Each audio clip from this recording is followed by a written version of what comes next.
having an emotional connection to the arts or to musical instruments is really what set me down a completely different path. It rewired my brain for real. Like, it changed my moral compass. It changed like who I was hanging out with. It changed like everything about my psyche. It just completely opened up new parts of my brain I was not even utilizing. ADHD Rewired, episode 103. This is the show designed to help those of us who have really good intentions and a slightly wandering attention. My name is Eric Tivers. I'm a licensed clinical social worker, coach, and consultant. We know that starting can be the hardest part, so let's get started. But first, let me thank our sponsors. Support for this podcast comes from Audible. For a free audiobook download, go to erictivers.com/audible for a link for that free download and for some hand-picked recommendations. Go to erictivers.com/audible for your free audiobook download. Are you or someone you know looking to hire a speaker to talk about ADHD? Go to ADHDrewired.com and click the speaking tab. Fill out the form there and we'll be in touch. That's ADHDrewired.com. Click on speaking. Hey everybody, a few quick things before we get started with the interview. Last week I made it mention that we have some great interviews coming up, including today's with guest Sean Winchester. Now, last week I kind of made a mistake. I said that Sean is the drummer of Silverchair. He's not the former drummer of Silverchair. He's, in fact, the former drummer of Everclear. I mean, you could see it's a simple mistake, silver and clear, it's an easily understood mistake. Sorry, Sean. He let me know by messaging me and he found it to be, I think, just as funny as I think hopefully you are. Awkward. So anyways, I'm coming off a week of vacation. I feel totally awesome. I was in California for a week. It was wonderful and beautiful there. And got to come home on this past Saturday. This morning, I had to shovel my driveway. But I feel recharged. Today, we had the first 2 sessions of the ADHD Rewired Coaching and Accountability Group. I'm just super excited. 2 awesome, awesome groups. All right, that's all I got. Let's get on with the interview. Welcome back to another episode of ADHD Rewired. Today's guest, I'm really excited to have on. I think we're just going to start this off a little bit differently. Hit me up with the beat.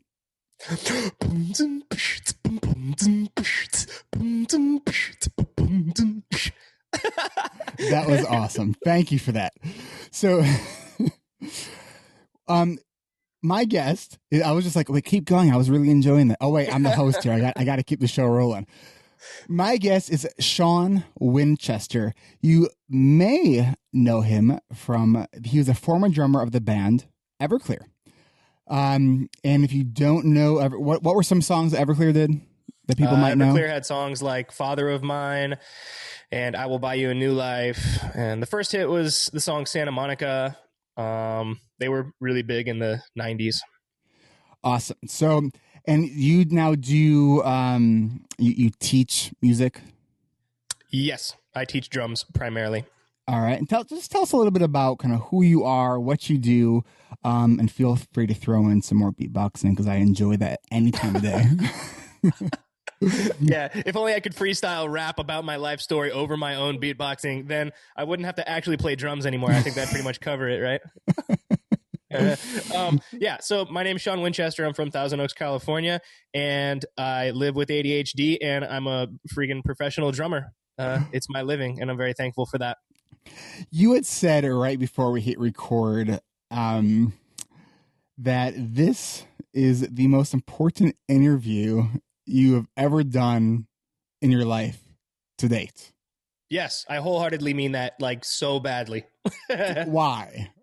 Well, I think right now couldn't be a more perfect time to have found your podcast. I believe I found it totally not on accident. I found this podcast on purpose because I have such a desire to get in touch with deeper understanding about living with ADHD. And this does so much for me ever since the first podcast. I can't remember the name of the guest you had on, but she was a neuroscientist of some kind who was like on the leading edge of studying ADHD. And what she was saying was blowing my mind. And I'm like, I've got to keep listening to this podcast. And every guest or guests that you have on are just like shedding so much light. And I feel that I have a virtual support group, and so to contribute in any way, at least by my own empirical wisdom to this podcast and to people that listen to it, it means like so much to me. So, I really mean it. Wow. Well, thank you for that. And that's, to hear that the podcast is like a virtual support group. That's awesome. Oh my goodness. I mean, it totally is. I start out most exercise routines of mine, like with my in-earbuds and I'm on the elliptical, like I said, and I'm just listening to the podcast all the way through, Was that your daughter that just did a somersault behind you? Ruby, you've been spotted. I wasn't sure if she was trying to be like incognito, but like I just saw something rolling in the bottom left corner of your screen. Like, what was that? It's funny. She was kind of sneaky, but kind of like I think she wanted to be noticed just a little bit. I could totally relate. So, now your history with ADHD goes back to when were you first diagnosed? I was first diagnosed when I was, I believe, second grade, so 7 years old. All right. And what do you remember what led to that diagnosis, or what your parents tell you led to that diagnosis? I recall it pretty well, and it was just a simple kind of mixture of not being able to focus in school with pretty miserable grades, and teachers getting back to my parents with some pretty bad reports about behavior in class. And I recall my own behavioral issues stemming back to preschool. I have vivid memories of just doing crap that I wasn't supposed to, and just kind of always not following the herd. I have no idea what we were just talking about, because we were talking about. I have to let people know what just happened. So I told Sean I put a little marker in my audio because his P's were kind of popping. So he has this microphone that looks like a kind of a ball.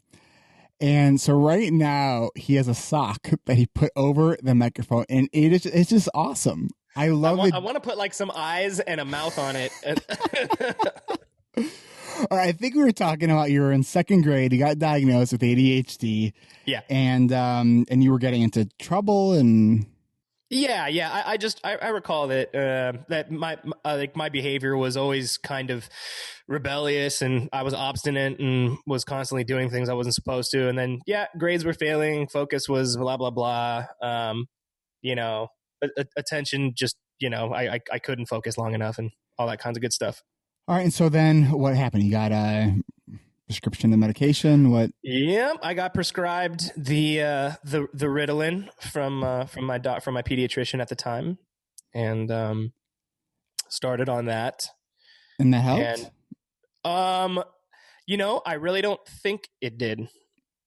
For me, it just kind of added to anxious feelings, and it then kind of made obviously my sleep more difficult, which made me just kind of like less present from day to day. And so from there, they kept trying different combinations of the stimulants throughout my childhood, Adderall, Dexedrine, any cocktail of those, All right. And so you're feeling anxious. Just it wasn't really doing what either they were hoping for, or you weren't feeling good. Correct. And, a lot of this, as you state at the very top of your podcast, that we have good intentions. And so my good intentions I think maybe aided in the possible placebo effect right off the bat. Knowing that you're given something to help with your focus, you ultimately want to do better because you know that that's where you're lacking. So maybe you subconsciously try to make a better effort in your focus, regardless of the thing actually helping you. I'm actually a really big fan of placebo. There was yet another study as a meta-analysis that came out it was a brief synopsis in Russell Barkley's ADHD report, which is like a professional newsletter that summarizes. I think it's really for all the professionals who have ADHD because I love it. It's like really short articles that summarize like the research that's not even like in press yet. So I get to be on top of the science and not have to read all of it. Yeah. And this meta-analysis basically said it was another study that said fish oil doesn't do anything. Okay. And so I just ran out of my fish oil and I went and bought another bottle of it. Yeah. So it's like there's the logical sense of me. It's like, why am I still taking this? And then there's the placebo effect. Well, maybe. Well, I think placebo is a wonderful thing for maybe ADHDers to latch onto because it has to do with this kind of intangible aspect that I think we like a lot. We like the intangible. We like to because we're very much why people. We love the why. Yes. You know what I mean? And so when our why is being teased a little bit, we kind of follow that rabbit hole, and it kind of helps soothe our little focus thing, that we do. And interestingly, my own primary care physician told me too, just this last week, that even the cardiologists who have been suggesting fish oil are now starting to kind of back off that claim a bit, and they're finding it's not actually what they thought. So it's like that's the state of science, where it's like, to the best of our knowledge, this is what we think until the state of science updates itself. It's none of this stuff is a black and white thing. It's even with a diagnosis of ADHD, there's no test for ADHD. There are evaluations that we use statistical probability to tell somebody whether or not they have ADHD, right. And that's the state of the science. Right, exactly. Yeah, and that's always fluctuating. And I remember one of your guests that was on spoke about the fact that there are attention deficit traits, but that it's much like a spectrum, thing.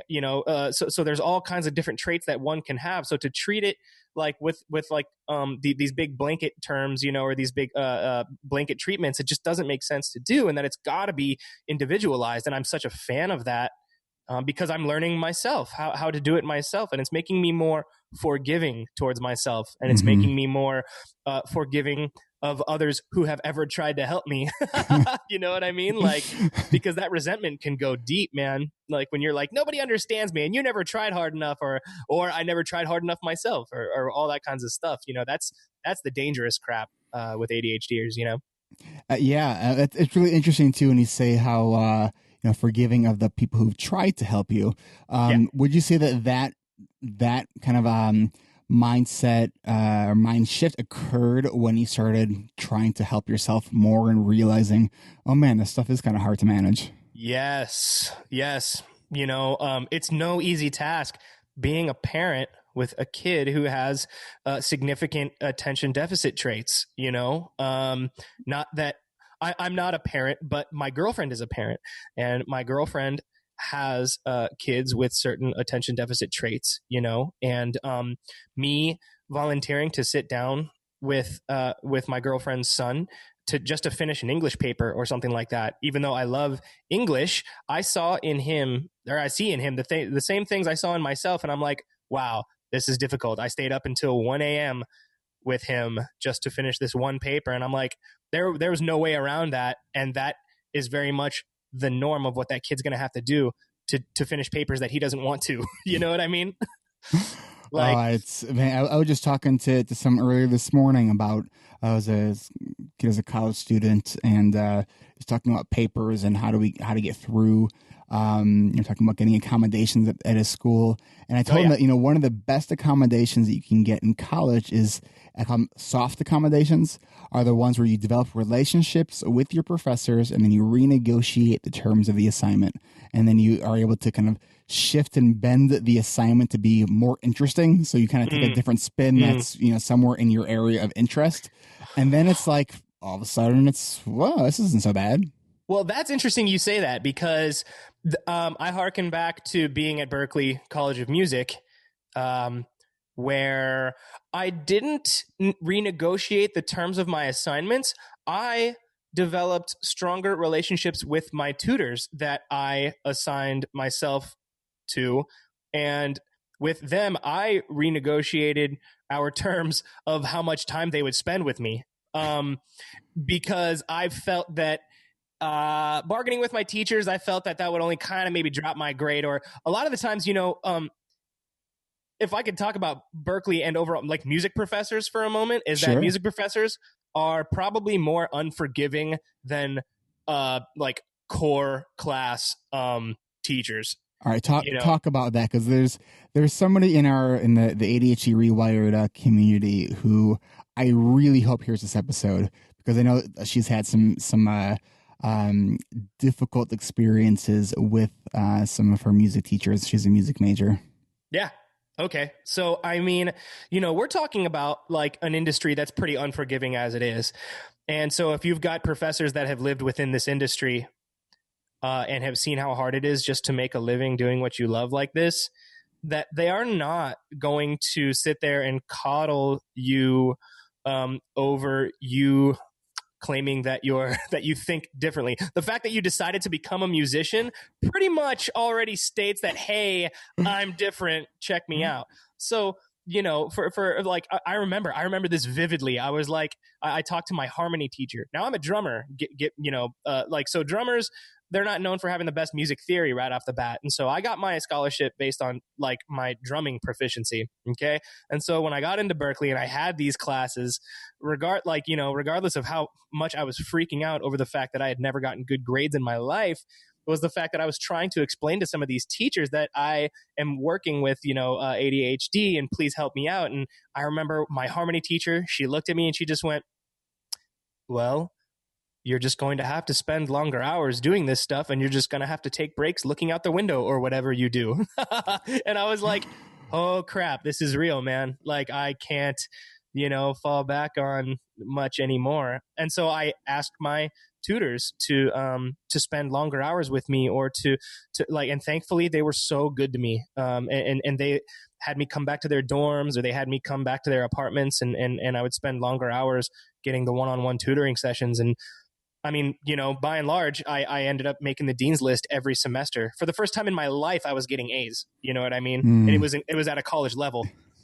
I know when that happened, my sophomore year of college, after I got my diagnosis, that first semester where I got, I think it was how many classes? I took 4 classes, 3 A's and a B. And I was like, oh crap, I could do that. Like, yeah. It was like, it's kind of like a drug, where it's like it felt awesome and I wanted more of it. And so yes, the more I wanted of that success, the harder I worked. That also increased the anxiety, because now I'm like, can I do it again? Because I've never done that in my life before. Maybe it was a fluke. Right. Oh my goodness. Yeah. No, you're so right, and that carries over into my own teaching. That I care about it so much that I am very stern, but very thorough. I don't do the whole like, oh no, you're doing great. Like, I don't find that actually helps anybody. You know what I mean? Like, sorry, man, but you just got to try harder. Like, So, all right, let's kind of rewind a couple of years here. Let's go. Tell me about what high school was like for you. High school was awful for me. At first, I kind of really accentuate at that point. Like, high school basically was like throwing fuel on a fire as far as my rebellion and the kind of like the need for negative attention. I found that I was getting a rush from being mischievous and getting the attention for being the mischievous kid. So now you say mischievous. What What kind of things were you? Give us a story. We like stories here. We know So, you've learned from your ways. So of course, this is all part of the me that I like today. So it's all good. Yeah, I was doing everything from like, I would steal money from my parents to go buy weed. I would like, set trash cans on fire at school. I got kicked out of 2 different high schools. From just like my freshman year, I got a 0. Because they would rather give me a 0 than, I don't know, like kick me out of the school system. You know what I mean? like just across the board 0. Oh yeah. Yeah. Even if there was like a C somewhere in there, it was just, we got to give this kid a 0 or else like, he's asking for way worse. And, and so, yeah, Wow. that was bad news. And I was immediately, I gravitated towards all the other kind of outcast kids, which only, perpetuates, kind of like, poor behavior, I guess, So what were what was your parents' response to all this? My parents were they were like, overall, I could tell that they just really needed to figure out what to do. It slowly started to take hold that it was more serious than it was, in my adolescence. Now I'm like a full-blown teenager and I'm getting in like trouble that was like a little more monumental. And so like, yeah, I remember I finally got, like, the cops called my parents because I had possession of marijuana at like 14 years old. And, they were like, come get your kid. And my mom and dad showed up, and my mom's like from the ghettos of Boston. And so she was just furious, like just raging on everyone, raging on me. The cops actually had to pull my mom away from me. That's how bad it got. Right. Wow. They're like, lady, calm down. My dad's like, Janice, please just calm down. Get him in the car. So I get in the car, and here's where everything switched. It was the, well, Sean, like, what do you want to do with your life? You're grounded for the rest of your teenage years. Like, what are you going to do? And I said, well, I've always wanted to play the drums. And I was like, I'm sounding more calm. I was screaming, they were screaming, but like, it was just, what are you going to do? Well, it's kind of like in the ADHD brain, when everything around us is in chaos, we feel calm. Mm-hmm. Yeah, right. And so I was just like, all I wanted to do was just play the drums. But I never had a drum set or anything. And so they said, okay, well, you're going to start working for us. You're going to make some money and you're going to get a drum set. So they met me somewhere halfway or somewhere in the middle, and I was working for them long enough. And then they bought me my first drum set. So was this on the way home from the police station? It was, yeah, the way home from not a police station. It was from the actual scene of where the police stopped the car, or like came up to a car where I was smoking weed with my friends. Right. Oh, so you were just like busted as busted could be. Yes. Okay. Oh, yeah, like completely. Thank God I wasn't an adult, or else that could have been worse. You cannot like cough your way out of an excuse. No way. It's just like, oh, crap. Wow. Okay. So, and fortunately, because I know that there are people who at 14 years old, depending on where they live, have been charged as adults. It's which so thankfully, you were not. Yeah. No, I'm thankful for that. And was this idea of wanting to be a drummer, was this something that had been percolating in your mind, or was it just like, I'll be a drummer? It's just one of those things. I think, I was like really desperate for an answer, because my parents were screaming at me, just like, what are you going to do? What do you want to do? What do you want to do? And I said, well, I've always wanted to play the drums. They're like, all right, well, it's happening. And it really did happen. Wow. Yeah. So, yeah. And that's really interesting too, because as a sort of person who has a very behavioral kind of orientation as a therapist, you can almost look at that and say, well, you just got rewarded for getting arrested. Right. I mean, and like you could just imagine what my parents were trying to do. Like my parents loved me so much, and I think, in their core, they saw how much I was struggling with something a little extra than most kids. You know what I mean? And so instead of just tossing me, to authorities, or instead of doing something, a little more extreme, they wanted to still help me. God bless them, Wow. What was your first drum set? It was a Pearl Export series. It was royal blue, and it actually sounded really good, like really good. I mean, it was like a used drum set, and my parents never had much money to speak of, anyways, and I didn't grow up like rich or anything, and so like it was a stretch to get a drum set, and I knew that they cared, but because I was grounded, I basically spent every day on that kit, you know, and that's where the ADHD superpowers really, where I understood, how that works. And when you say the superpowers, you're probably talking about like hyperfocus and. Oh yeah, and how the hyperfocus is somewhat directly linked to our emotional reaction to something, and this is something that you've spoken about on your podcast before. See, I listen, and I love when people bring up things that I've said on the podcast because like I forget some of the things I say. So I'm like, wow, I said that. That's pretty cool. No, I mean and I tell this to other people. You know, I preach about this podcast. One of the things is that I remember you speaking to another grown man about needing kind of the emotional energy to make up for our lack of like focus for mundane things, and how that works. And so obviously having an emotional connection to the arts or to musical instruments is really what set me down a completely different path. It rewired my brain for real. Like it changed my moral compass. It changed like who I was hanging out with. It changed like everything about my psyche. It just completely opened up new parts of my brain I was not even utilizing. Tell me if you have this experience when you're playing. When I used to play a lot, and I don't play as much as I used to. I play pianos. Piano's my main instrument. Mm-hmm. I felt like I can actually physically feel like the electrical activity in my brain. Just like it was like the grand finale, and it was the 4th of July. Yep. Like I would have like facial muscle twitches, like when I was like getting in that real like intense, like we were so in it, mm-hmm. where you're like a part of it. It's not even like you're playing the music; it's like you're a part of the music. I mean, it's something that I don't think I've experienced in any other domain of my life. Oh yeah, that it's surreal, and I really miss it. And I'm one of my goals for this year is to make more space for my music because it's mm-hmm.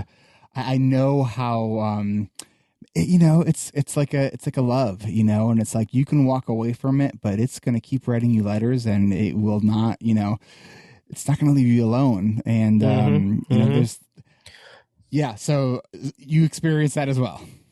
Oh yeah, I mean it's the only possible thing I have to it's my testimony as to why I'm still doing it and why my discipline still exists within me and why I'm continuing to push past some very hard struggles in the industry itself, like because it's so it's my intellectual pursuit and my emotional pursuit to do this, and I've there are time and time again where I like can visually watch my synapses connect and fire and like fill me with a rewarding experience that is unparalleled to anything else like on this planet, Yeah, I mean, I'm just my brain is just kind of thinking about all the just that sensation, that feeling, and I think that most musicians can probably relate to this. Yes. The other thing that I was thinking about is, you had said that you're facing some challenges within the industry. I would be curious if you can talk a little bit about that. Okay, well, here's where, like our superpowers, or like the way our brains and hearts want to be, how they're challenged by the way society is set up. And it's something that we have to learn the balance of and be accountable for. And that includes just the simple balance of making an actual living as opposed to the glory of what it is to solely play music for a living. Sometimes it's not as kind of glamorous as it seems. And also being ADHDers, we're kind of like lions among water buffalo. You know what I mean? To where, if we're only excited by the hunt, or if we're only excited by the big activities, we put aside those things that help us live a balanced life, including, let's say, financial balance, just taking care of the day-to-day things. We just always wish we had somebody else taking care of those things for us. And the industry, since the industry is based off of needing excitement, you can't be in a constant state of excitement and creation. You know what I mean? Like, you will just go bat crazy. It's literally impossible. So, like, you have to learn to like create an exciting moments, and then learn how to live, like, comfortably until the next one comes along, kind of, and that may take a side job, that may take things that you wouldn't expect. You have to be humble to those moments. You have to balance your pride and your humility. So the notion of going into music and life's going to be like living the rock star life, it's not all it sounds like. It's not actually like that. Right. Well, and the flip side to that is that because we're so prideful, because artists, that have ever been given that sense of success, that achievement, that you keep chasing that. And when you keep chasing that, like, let's say, for instance, that my first big break was playing in Everclear. And when I decided to leave Everclear, I had to come down from a certain standpoint, and I'm looking to reinvent myself, which isn't always glorious, and it's not always glamorous, and you're not always going to stay on top. And so, like, you always want to be like excitable, doing exciting things, but you have to learn when to slow down and kind of take care of yourself. That's why we always hear about rock stars maybe dying a little too early, or doing things like taking drugs, or becoming, like addicted to alcohol, or all those kinds of stimulants that are just kind of band-aids to your emotions. It's because you don't want to deal with being like just bored or not the best all the time, or all that kinds of stuff. Talk to me about what it was like being in Everclear, from the recording process to so you did. I imagine you did touring. Yep, lots of it. And tell me what was your favorite parts, and what were the challenging parts for you as it relates to managing ADHD? Okay, right. So now we're talking about Everclear specifically. Mm-hmm. So Everclear came with its own set of rewards and challenges. And for me, Everclear was, since it was my first kind of introduction into kind of moving up into a higher echelon of like musicians, or at least that's how it looks to the public anyways, So when I moved into Everclear, I allowed myself to take on a lot of things, whether it be stress, or just I was just really kind of like an overwilling, like over accepting kind of person, like when it came to it, because I didn't want to lose the gig, and because I saw how much the band's status did for me. So I put myself aside for the greater good of just making that band sound as good as I possibly could, and always doing what the singer wanted me to do, because the singer was the sole proprietor of the band Everclear. He's the only original member, and he was the only one who was responsible for writing all the songs, because he made himself that way. Okay, so like, you're dealing with a very intense personality, and you kind of like, it's either his way or the highway. And so that was the biggest challenge. The music itself was not challenging to me. The touring and the performing and the recording, all that kinds of stuff, I excelled at, because that's music. It's the only thing I was able to just like to shine with. what was actually difficult was appeasing his narcissistic personality and kind of allowing myself to always kind of be usurped, for the sake of keeping the gig. And that was difficult. And I'm sure I'm not the only one who goes through that in any field. You're always kind of maybe, I don't know, taking more than you should just to keep your current position. But the fact that, I don't know, ADHDers are so emotionally driven, it can really kind of get to you. And so. And was that your reason for leaving? It was ultimately my reason for leaving, was that like it was a toxic environment. And the only way that I was able to deal with it was actually, I found that I started drinking on tour. And it that's a very slippery slope, because anybody who goes on tour, especially with multiple bands, I mean, like Everclear was out on the road every summer for 3 or 4 months straight with bands like Sugar Ray, Lit, Gin Blossoms, like any 90s band you could possibly think of. We were out on tour and we were the headliners. And everybody drank and everybody did everything. And if that's your support group, then you will ultimately gain some kind of dependency on those substances if everybody does it.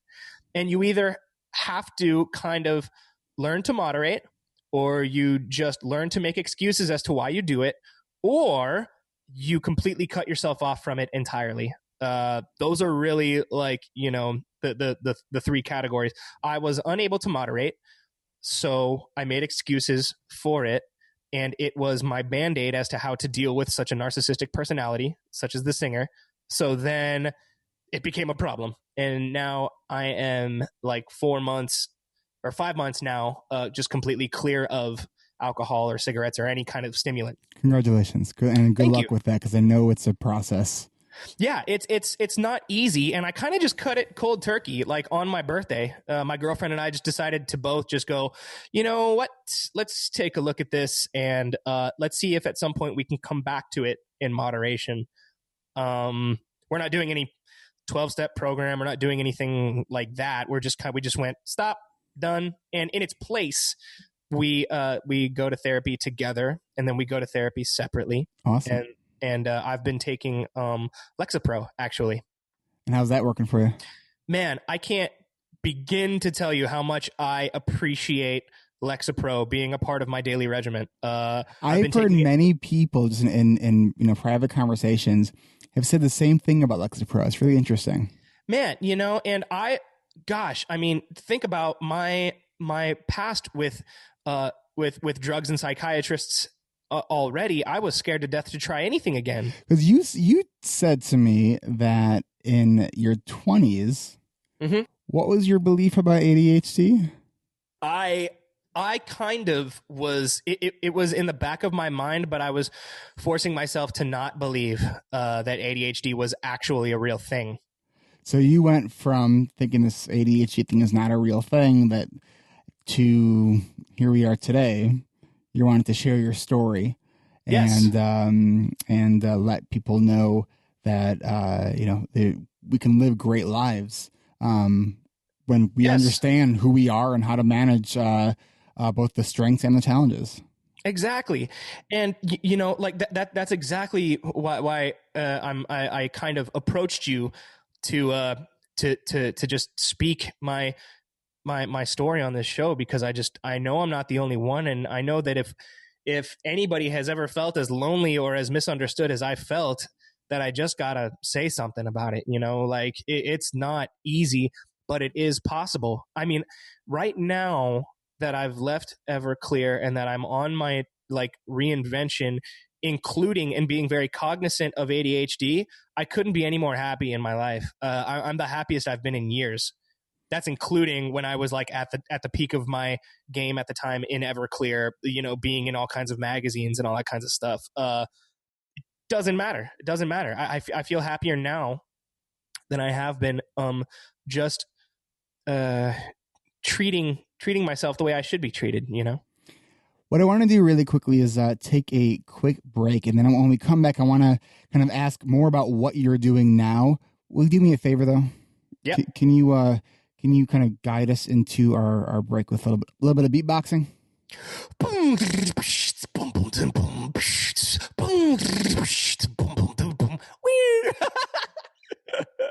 And we'll be right back.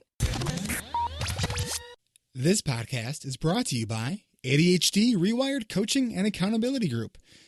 Next session begins in early May. To see how much you can save by signing up before March 1st, go to coachingrewired.com. Hurry, because this price won't last and it will only be given to the first 6 people who sign up before March 1st. Go to coachingrewired.com and prepare to get your ADHD rewired. Boom, boom, boom, Audible trial.com/ADHD rewired for your free download. Trial.com/ADHD rewired. Trial.com/ADHD rewired. Go to audibletrial.com/ADHD rewired for your free audiobook download. I mean, I was really close to like busting something out myself there, and hey, whatever, man. You've got your plug. It happens every time in the middle of your podcast. You've got the dum dum da dum dum da dum dum ADHD rewired dum dum boom boom. That's a good I love it, and that's on the recording. So my new intro. All right. Man. And as you probably heard, we are back. Sweet. I've often thought, I should just like whatever happens during that break, I should just like put that as like the reward to the listener who listens past the outro. Hey, listen, that's something I wanted to talk to you about. So you've got this podcast called ADHDrewired.com, which is what, an hour? Yep. I never get past 20 minutes. So now in episode 50, I put myself in kind of the hot seat. I think we had like 16 or so people who joined me for this live recording. And I asked people for feedback about the podcast.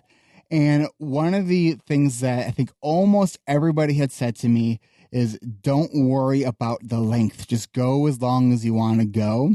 And Sweet. I haven't looked back since. Because now in my very first episode, I think I said something silly like, here's the format to expect. We're going to be, between 25 to 35 minutes. And since episode like 20, I've been thinking about re-recording that first episode, or at least like putting like what we call as the 000 episode, so people kind of know what to expect from an episode. So I've been thinking about that for about 80 episodes now. I still haven't done it. So you know what? I just think it's makes more sense to let the show evolve as it does. I think that's great, man. It's because I want it to be what it is. I don't want it to be longer than it needs to. I also, I feel it's hard to go short. It is. Mm-hmm. And for me, I really try, maybe I'm giving one of my insider secrets, and then now I'm going to have my listeners are going to cut out after the break. I really try to give like the best stuff before the break. It's fair. It's fair. You know what I mean? Yeah. But I think that, it's like we never know and the interesting thing is lots of really good stuff comes out right at the end of the episode. So it's like, you have that like 25 minutes post break and then 5 minutes until the end. Often those last 5 minutes is where there's like a lot of gold. Oh, sure. Well, I'm sure that just has to do with the comfort level between you and said guest, right? And just being like, oh, you know what? And now that we're riffing and stuff and we're vibing, it's like, dude, I got this thing that I forgot about early on when I was nervous because the master Eric Tivers is sitting over here and getting all antsy in my pantsy. You know what I mean? Boom, boom, boom, boom, boom, boom, boom, boom, ba-doom. So I was kind of hoping you'd go along with that. All right. So, sorry, I was letting you go. All right. Want to do it? Yeah, sure. All right. I'm gonna take a quick sip of water. Are we actually beatboxing right now? So now we're just playing. I mean, it happens to be that we're recording, but we're just playing here. All okay, right. sure. All right. Yeah, go. Boom, boom, boom, ba-doom, boom, boom, boom, boom, ba-doom, boom, boom, boom, boom, ba-doom, boom, boom, boom, boom, ba-doom, boom, boom, boom, boom, ba-doom, boom, boom, boom, boom, ba-doom, boom, boom, shoot, boom, boom, ba-doom, boom, boom, shoot, boom, boom, ba-doom, boom, boom, shoot, boom, boom, ba-doom, boom, boom, shoot. I could totally just go on and do that for a long time. Sweet. And like that, that when you're a listener of a podcast and there's something that's kind of like awkward going on, you have that thought of like, how long are they going to do this for? Dude, well, I mean, could you imagine somebody just like cutting in or like skimming through this one podcast and just landing on that? They're like, all right, I got to go. What the heck is this? And like, how is this guy like doing well at this podcast? It's... Okay. So you wanted me to kind of talk about what I'm doing now, right? Like, yes. Now, what I'm doing now, be more specific. So, is it what you're doing professionally, personally? And I also have a specific question, and maybe we'll start here. So, I used to gig when I was in college and after college. Yeah. And that was around the time where I was, just learned I had ADHD. So I didn't have the tools to really manage it. One of the things that I didn't realize until kind of later was that one of the challenges for me was that executive functioning piece, being a keyboard player. So I used to play on a whole like rig, right? 4 keyboards and I really like looking back on it, I hated it setting up and I hated even more having to tear down. Like I would, after a gig, I would tear it down, put everything in my car, and then I would like drive around with it for like ever. It was amazing. My car wasn't broken into, because it was just like, oh, I gotta set it up, and then if I did bring it back at my house, it would just sit there, unplugged, and I hated that part of it. And the one thing I always said was, I wish I was a singer or a harmonica player. I'm just glad I'm not the drummer. Oh, I mean, there's the drummers who hate doing that stuff, and there's the drummers who just get by, and then there's the drummers who kind of dig all that stuff. And which one are you? I skip around. It depends. I think the busier I get, the more, actually, here's what I find. The more I value my own time, the more I expect to get paid for having to bring my own drum set long distances if I have to do that. Okay. I don't mind setting up. I love just being hands-on with my own drum set and kind of getting things all nice and cozy. Luckily, on the bigger gigs that I do, I have a drum tech who sets up all my stuff for me, nice. Which is very nice. And that's kind of the golden egg, once you get big gigs, it's kind of nice, But I mean, I still sit behind my kit and mess with my own stuff, just depending on how I feel that day, Cool. No, that's now. Do you have like a system for how you like set up and tear down? Like how do you deal with like? Or let me ask it this way: do you have any parts of what you do with drumming that are a challenge to you? And if so, how do you deal with it? Let's see. Parts that are difficult are I had to develop a good practice routine. Okay. And that took a lot of, I think actually most of my executive function exists within my drumming. Talk about that. Well, it all came from a very if there's one thing in my life where my brain turns into a drill sergeant, it's with my drumming. And that's why everything changed for me when it came down to drumming, because it was an intellectual pursuit and because I wanted to be good at it so bad, my brain always, or most of the time, just goes into like superhero mode, like when it comes to how quickly. I mean, you have to understand that I was 14 when I got my drum set, and I was able to get a scholarship to go to Berklee College of Music by 17 years old. So like that's, not a lot of time to rise to the occasion to get as good as I needed to. So let me ask about this then. So how much of that would you equate to raw talent? How much of that would you equate to, busting your ass off and really working at it and practicing and just... I think I was born with, if we were to just do it in a percentage, just to make it easy for everybody, I would say 40% natural raw talent, I guess, and 60% discipline and drive. So how do you deal with those moments where you're trying to maybe learn a complicated pattern, complicated rhythm, a certain technique, and it's challenging for you? What do you do to push through those moments of challenge? Well, thankfully, it's, I think, the understanding of how your brain works as far as muscle memory. And it's kind of with, okay, check this out. So this is a really good question because to me, it's a mixture of all kinds of things. And it actually kind of dates back to my martial arts training, and then listening to the stuff that Bruce Lee would say, and then kind of applying that into drumming. So drumming is physical. You're using your entire body, right? Mm-hmm. So that requires muscle memory, right? So muscle memory requires you to do things slower. The slower and more repetitious you are, the deeper it gets stored in your brain to then continue to do it later. All right, so break that down for us. Okay, so let's say you hear something. When I hear something that sounds difficult, I listen to it over and over again. I repeat it back to myself at a slower tempo, and then I set that tempo with what's called a metronome, which basically just keeps the time at exactly. It sounds like a ticking clock.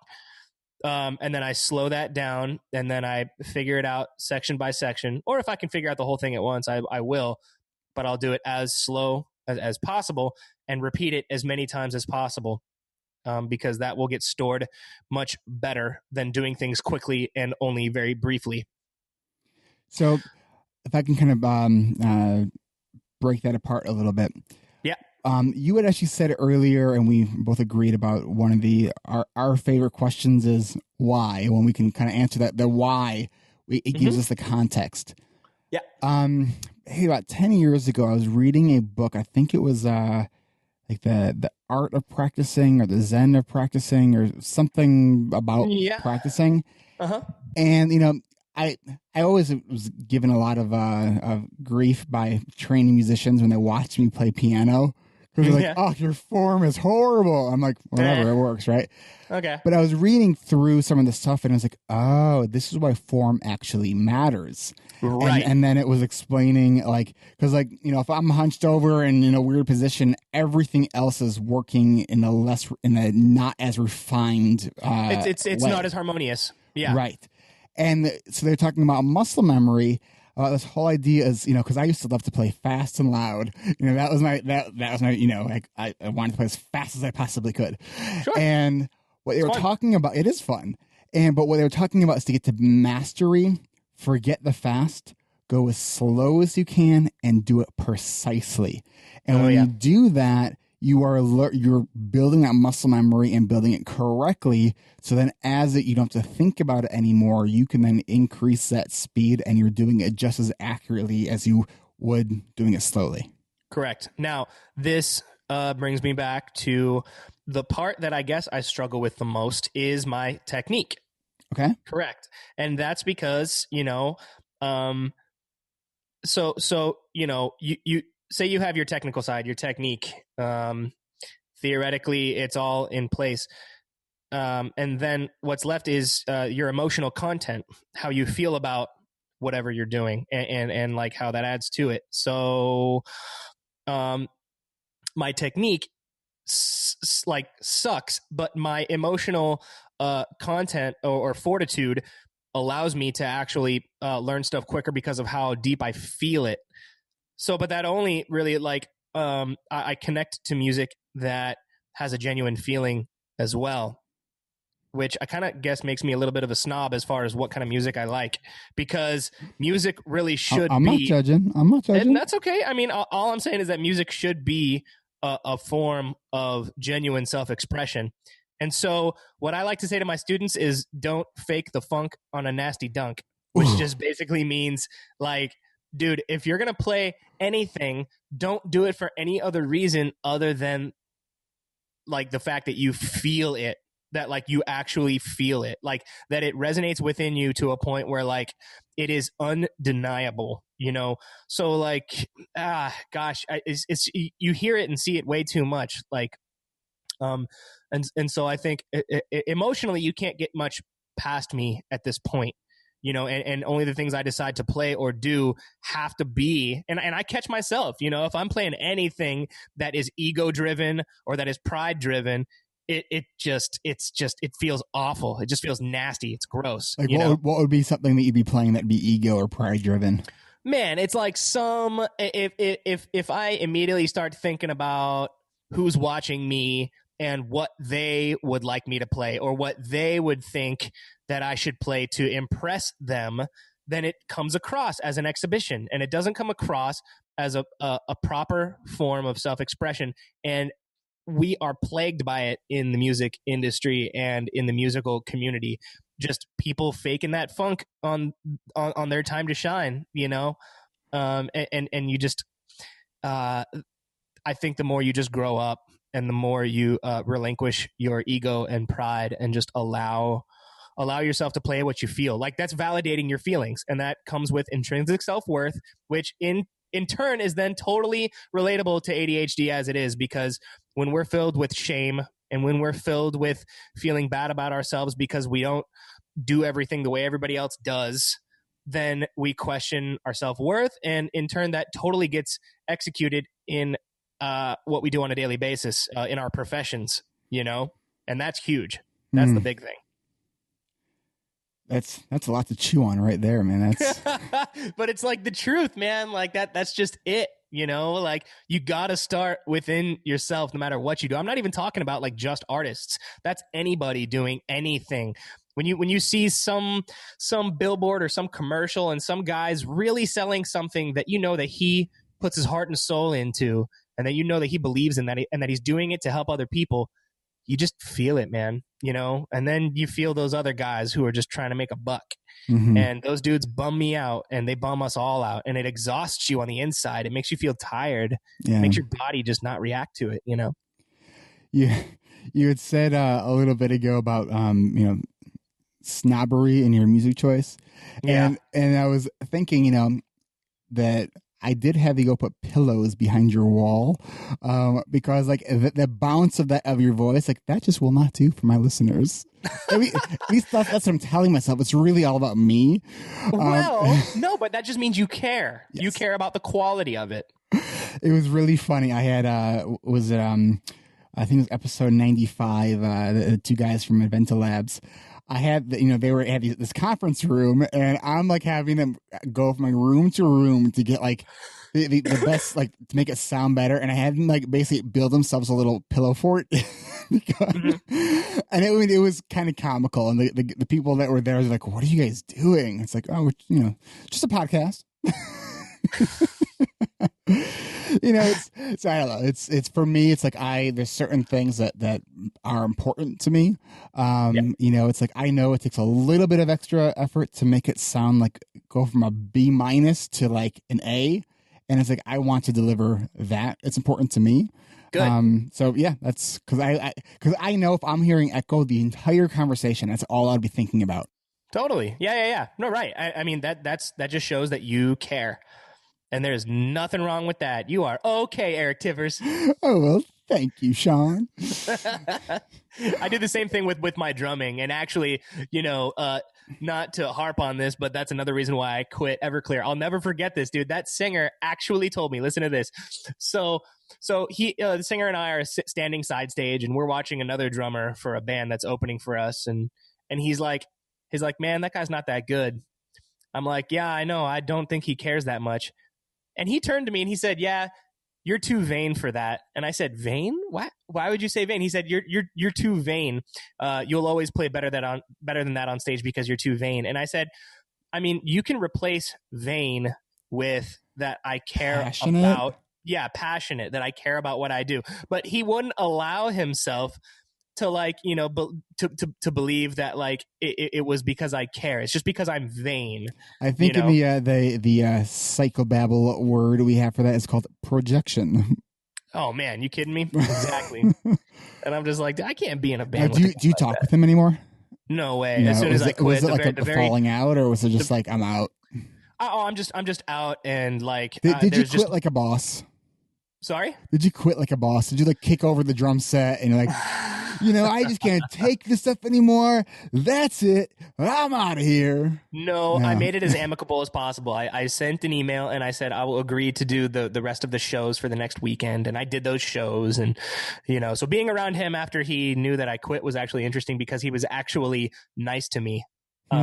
For the last two shows. And I'm like, well, you could have been cool all that other time, you know, that I was actually showing my allegiance to you. But now that I'm quitting somehow, like, why are you being nice to me? So do you think that if you were to go back in time and kind of do it over, do you think that you would now say, like, look, like the way you're treating me, like I can't do this. Like if this can change, I'll stick around. If not, I'm out. Do you think that you would do that? Yes, I believe that. Yeah.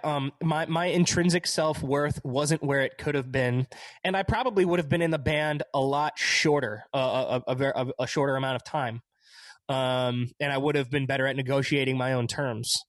That's something that I had to learn this way. Mm-hmm. I think as ADHDers, we learn emotional lessons and, you know, experiential lessons like the hard way. It's got to be by hands-on, by doing, by learning, you know. And I just now I see the true importance of negotiating and being aware of your intrinsic self-worth that you carry everywhere with you. You know, I love this this saying that, you know, those of us with ADHD, we tend to be experiential learners. The only problem is we don't always learn from our experiences.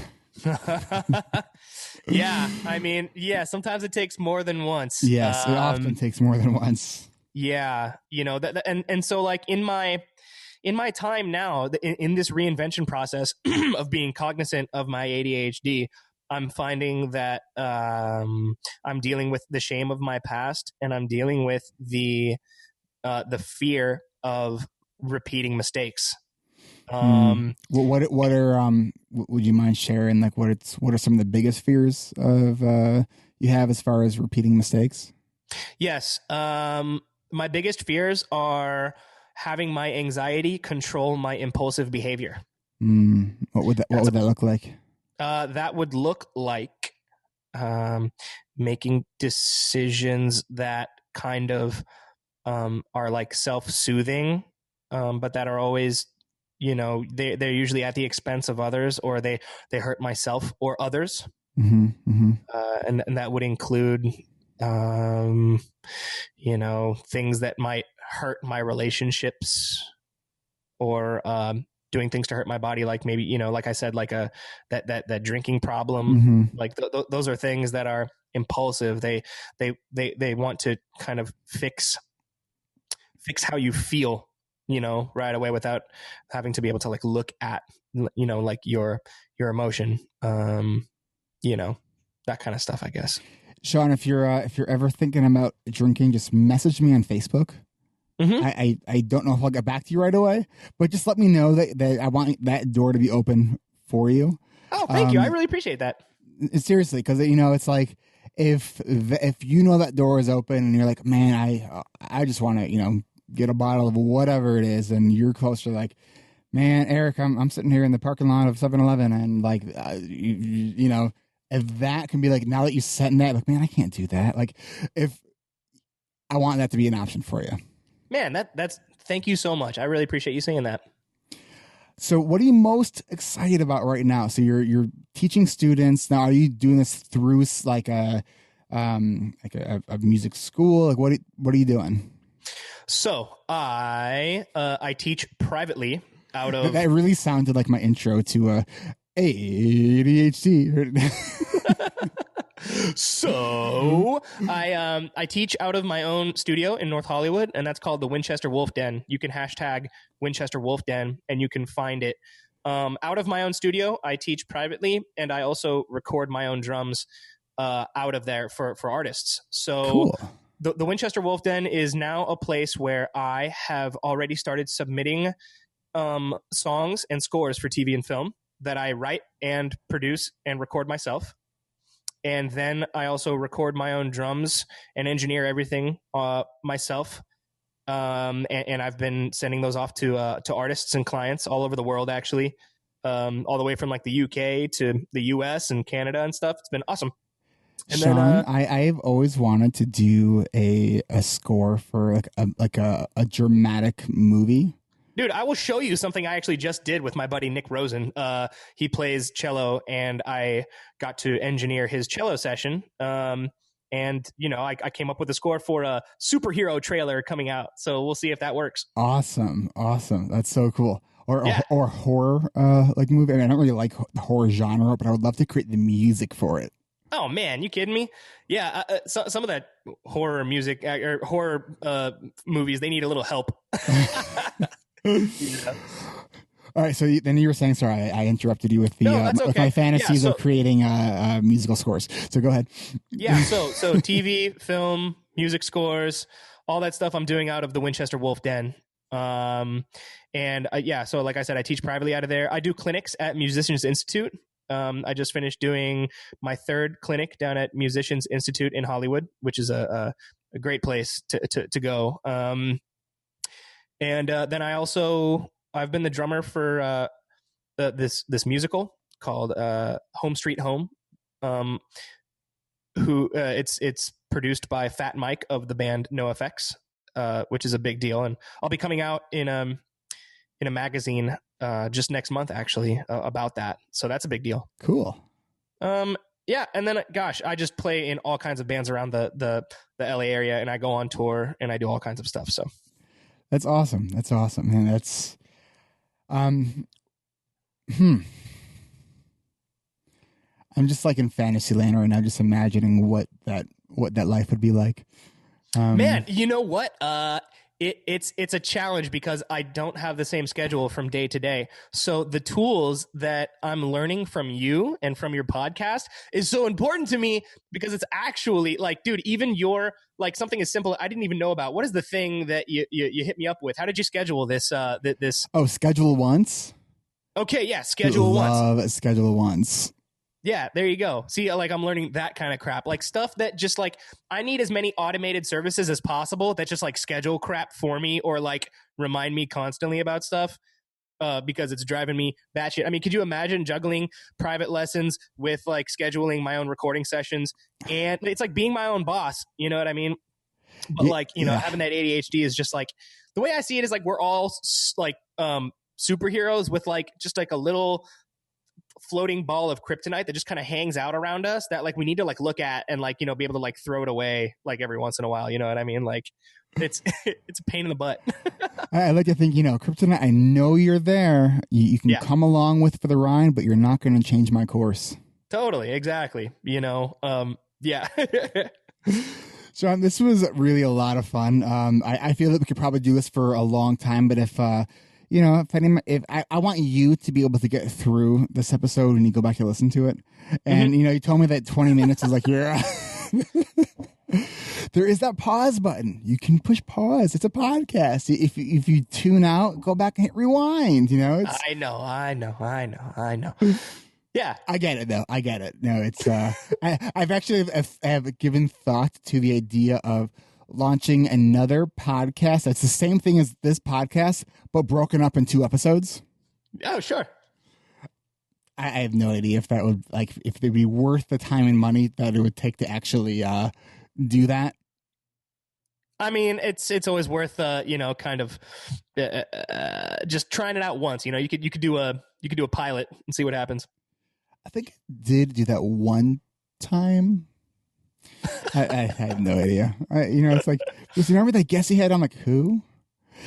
I'm always like, whenever I hear, because I listen to a lot of podcasts, so whenever someone's in a conversation and the guest like mentions a past guest, and they just like, it's like on the tip of their tongue. They mentioned what podcast number it was and who the guest was. You had mentioned the neuroscientist that I have, and this entire time I've been thinking, what the hell is her name? Like I can go and look online right now. It's like, God, she was incredible, man. That woman was just full of amazing. Gosh, I got to remember her name now too. I'll go back and find it. Yeah. and I'm sure that a lot of these people probably like it. They say, "Hey, let me go look it up," and then they edit it, which is what we're going to do right now. So, that the episode that you were talking about, the neuroscientist, is Dr. Sabine Kastner. And full disclosure, I could not remember what that was. So what you didn't have to hear is the 3 minutes it took me to actually look that up. And then I opened up my iPhone and I was like, wait, what am I looking for? And that happened at least 3 times while I was looking for it. So I think we're going to cut it off there because ADHD is becoming unwired here. Sean, I know I have that effect on people. Oh, it's me too. So put us both together, and that's sort of why I like I have the looser format because I just like to see where the show goes. Totally. So Sean, thank you for putting a sock on your microphone. I want you to know how much impulse control it actually took me to not laugh during the course of this interview, because there were multiple times where I had to really kind of like go to my Zen place for a moment because like I was about to bust out laughing.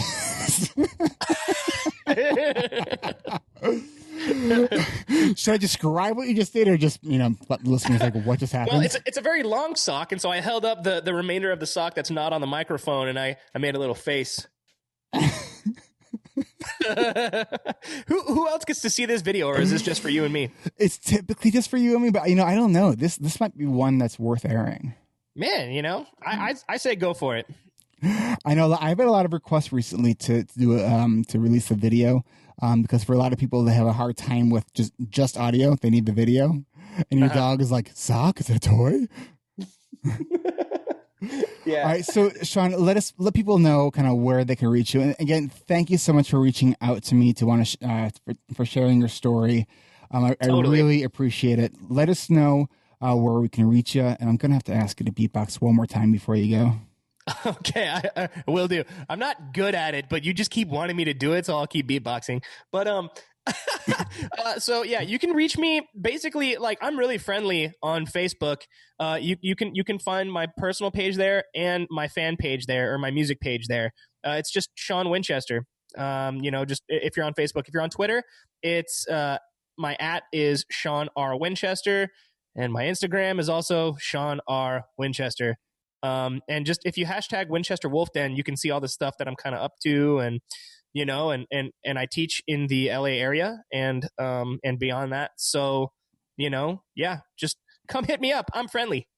And if you're in the LA area and you want to pick up the drums, a good source to go learn from. Oh yeah. I do love teaching. It's truly a passion. Sean, well, thanks for for sharing your story with us, helping the listeners get their ADHD rewired. Why don't you give us a little beat to finish this up with?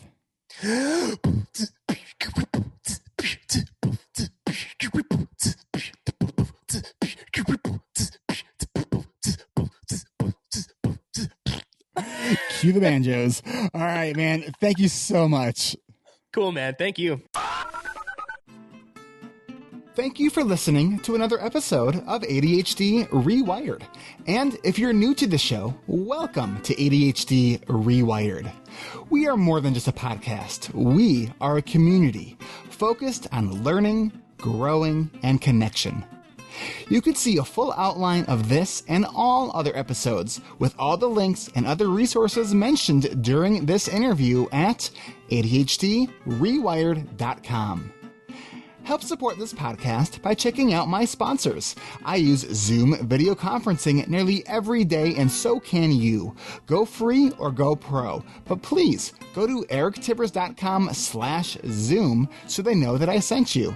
And you can get a free audiobook from Audible at erictivers.com/Audible. And next time you shop Amazon, use the Amazon search portal at ADHDrewired.com. A small percentage of your purchase will go to support this show, and it doesn't cost you anything extra. You can also support this podcast by leaving an honest rating and review in iTunes or Stitcher. This really helps other people find this show. And don't forget to hit subscribe so you never miss an episode. Don't just be a passive listener, be an active member of the ADHD Rewired community. We are on Facebook. You can like our page, but please submit your request to join our free and growing community. And don't forget to check your other inbox, because I screen everybody before they come into our community. Looking for a coach? If you're still listening at this point and you answered yes, come to my website at ADHDrewired.com and schedule your free 20-minute consultation, or call me at 224-993-9450. Is your school, business, or organization hiring speakers?